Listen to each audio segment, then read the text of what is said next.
Alabama versus Florida State. Ooh. Can Gus Malzahn secure a win?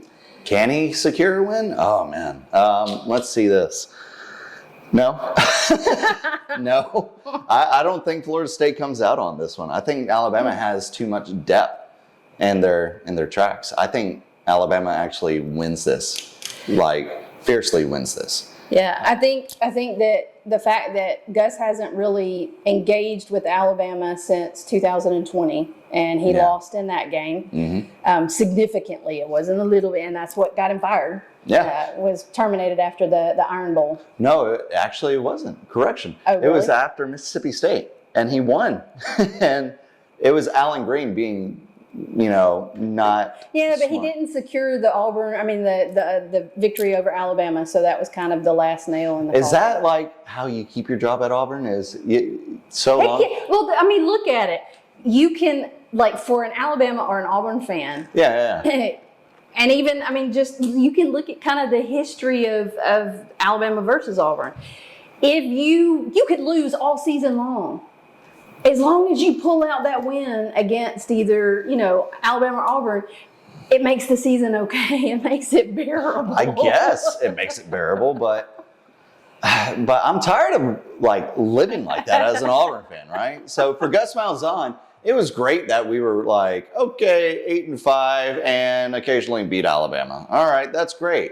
I don't want that. Yeah. And I don't want to rush the field just because we're 8-5 and we. Yeah, you don't ever see people rushing the field much, No. But they will sure rush and tear up their field against Alabama. It's very, it's very much a delusional fan base by that point because everybody started rushing the field last year.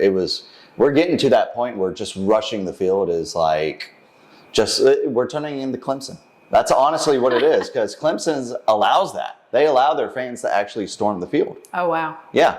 And they don't get fined for it, I don't think. But, that would be crazy. I don't know, but it's very funny to watch. But that's the other thing. Anybody that plays Alabama, they always bring their A game. Yeah. I don't care who it is. And that's evident in the games. You can watch, you can see all of the planning and the playing and the calls that are made and the strategy that's used. You have to bring your A game. Yeah, no, and that's a real thing because a lot of times, even if some people for season openers, like Louisville back in the day when Tua first started, and then, with Bryce Young starting against Miami, those teams right there, those are ACC teams.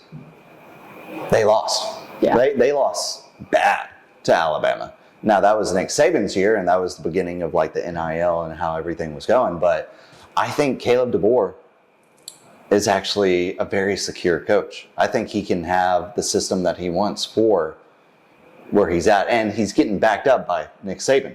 Because Nick Saban, I don't care what anybody says, Nick Saban's in control of Alabama now.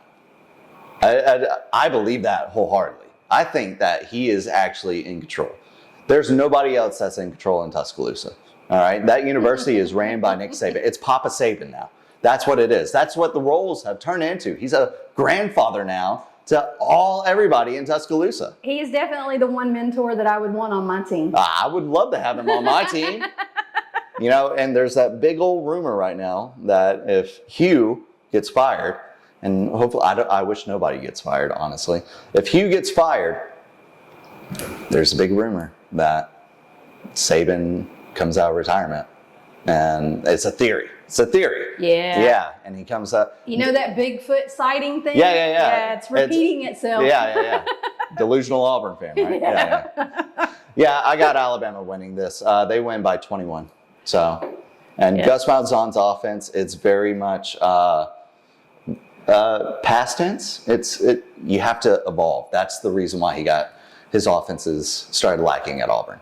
Yeah. But I've always said he would be a great NFL offensive coordinator. I've always said that to you, that Gus is a fantastic offensive coordinator. Right. Head coach, not so much. Yeah. But he does. When he's got that role of the offensive coordinator, you can see that's where he shines. That's where his.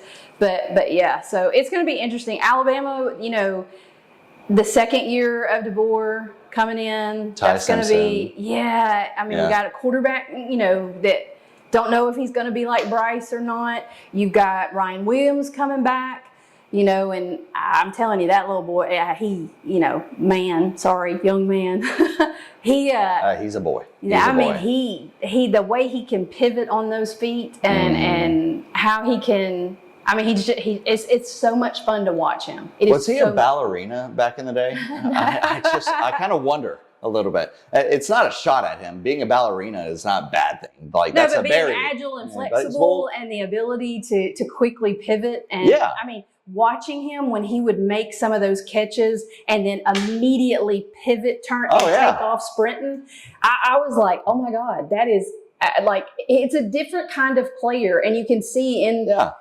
football, over a period, you'll get in these ruts and you'll see the same thing over and over and over. And then all of a sudden you have that one breakout player that will change, and they'll change the way that role is played.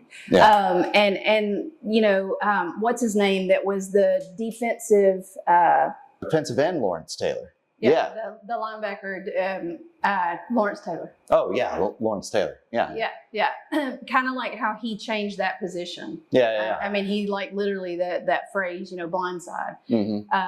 And so that's what I'm talking about, like with Ryan Williams and different. They're changing. Like, you got to keep up in your game. And so that's what is exciting to me, is to see Alabama hit the field, to see because we killed ourselves, but there was so much change, a new head coach, all those different things. I'm just worried about our special teams.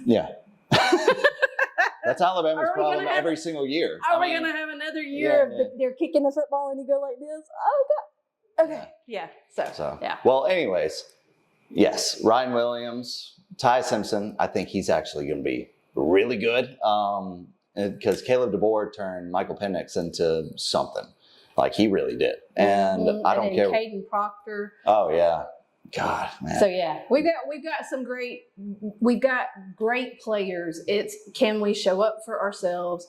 Can we get out of our heads? That kind of stuff, and not beat ourselves on the field.